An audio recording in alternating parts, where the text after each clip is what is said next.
Assalamualaikum warahmatullahi wabarakatuh. Perkenalkan, nama saya Naufal Haidar dengan NIM G311-tik 2209 Prodi Ilmu Komunikasi kelas B pagi. Puji syukur kehadiran Allah SWT atas segala perkenanannya sehingga makalah ini dapat diselesaikan dengan baik. Makalah yang disusun bertujuan untuk memenuhi tugas mata kuliah agama Islam.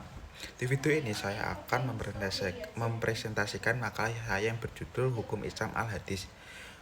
Yang pertama yaitu adalah latar belakang.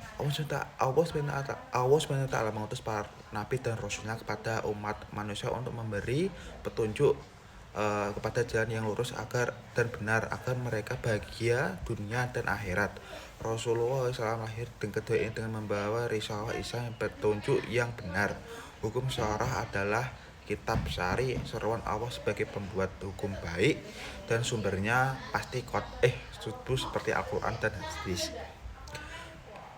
Menurut bahasa yaitu sesuatu yang baru, menunjukkan sesuatu yang dekat atau waktu yang singkat. Hadis juga berarti berita, yaitu sesuatu yang diperbincangkan dan dipindahkan dari seseorang kepada seorang lain. Hadis menurut istilah syarah ialah hal-hal yang datang dari Rasulullah SAW, baik itu ucapan, perbuatan, dan pengakuan takrir. Kedudukan hadis ini sebagai bayani atau menjalankan fungsi yang menjelaskan hukum Al-Quran, tidak diragukan lagi dan dapat diterima oleh semua pihak. Karena memang untuk itulah Nabi ditugaskan Allah SWT. Namun dalam kedudukan hadis sebagai dalil yang berdiri sendiri dan sebagai sumber kedua setelah Al-Quran, menjadi bahan perbincangan di kalangan ulama.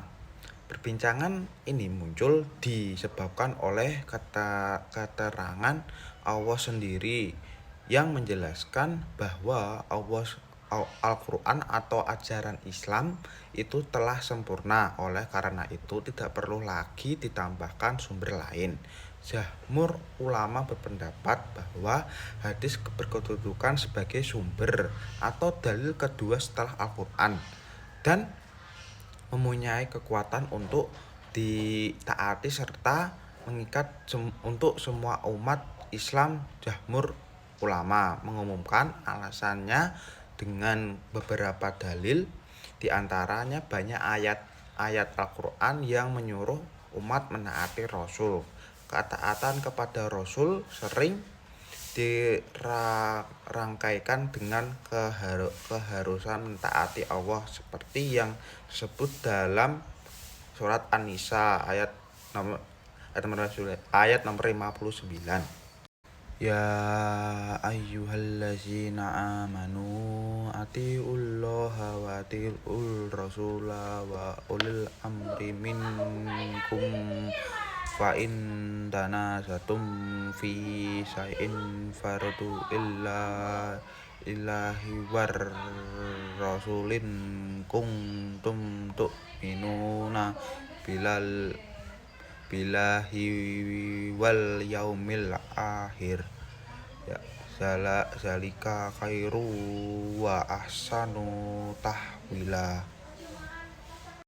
Wahai orang-orang yang beriman, taatilah Allah dan taatilah Rasul Muhammad dan ulil amri, pemegang kekuasaan di antara kamu. Kemudian jika kamu berbeda pendapat tentang sesuatu, maka kembalikanlah kepada Allah, Al-Quran dan Rasul sunnahnya. Jika kamu beriman kepada Allah dan hari kemudian, yang demikian itu lebih utama bagimu dan lebih baik akibatnya. Bayat Al-Tahir. Bayat Al-Tahir disebut juga dengan Bayat Al-Taqid dan Bayat Al-Isbat. Yang dimaksud dengan bayat ini ialah menetapkan dan memperkuat apa yang telah diterangkan di dalam Al-Quran. Yang kedua adalah Bayan At-Tafsir. Yang dimaksud Bayan At-Tafsir adalah penjelasan hadis terhadap ayat-ayat yang memerlukan perincian atau penjelasan lebih lanjut, seperti pada ayat mujmal, mutlaq, dan mat'am. Maka fungsi hadis dalam hal ini memberikan perincian tafsir dan penafsiran terhadap ayat-ayat yang masih mutlak dan memberikan taksin terhadap ayat-ayat yang masih umum. Dan yang ketiga adalah bayan al-naqs. Pada bayan jenis keempat ini, terjadi perbedaan pendapat yang sangat tajam. Ada yang mengakui dan tidak mengakui fungsi hadis sebagai nasih terhadap sebagian hukum al-hadis, dan juga ada juga yang menolaknya. Para ulama mengartikan ba'd al-nas ini banyak yang melalui pendekatan bahasa, sehingga di antara mereka terjadi perbedaan dalam manfaatnya. Kesimpulannya, hadis adalah berita atau informasi yang dipindahkan dari seorang kepada orang lain, baik berupa ucapan, perbuatan, maupun pengakuan. Tafsir yang berasal dari Nabi Muhammad SAW. Hadis memiliki kedudukan yang penting dalam Islam sebagai penjelasan hukum Al-Quran. Meskipun demikian, kedudukan hadis sebagai dalil yang berdiri sendiri dan sebagai sumber kedua setelah Al-Quran yang masih menjadi bahan perbincangan di kalangan ulama. Jumlah ulama berpendapat bahwa hadis berkedudukan sebagai sumber atau dalil kedua setelah Al-Quran dan mempunyai kekuatan untuk ditaati serta mengikat untuk semua umat Islam. Fungsi hadis yang utama adalah untuk menjelaskan Al-Quran. Bila kita lihat dari fungsinya, hubungan hadis dan Al-Quran sangatlah berkaitan, karena pada dasarnya hadis berfungsi menjelaskan hukum-hukum Al-Quran dalam segala bentuknya, sebagaimana disebutkan di atas. Allah SWT. Sekian dari saya. Apabila ada tutur kata yang salah mohon dimaafkan. Wassalamualaikum warahmatullahi wabarakatuh.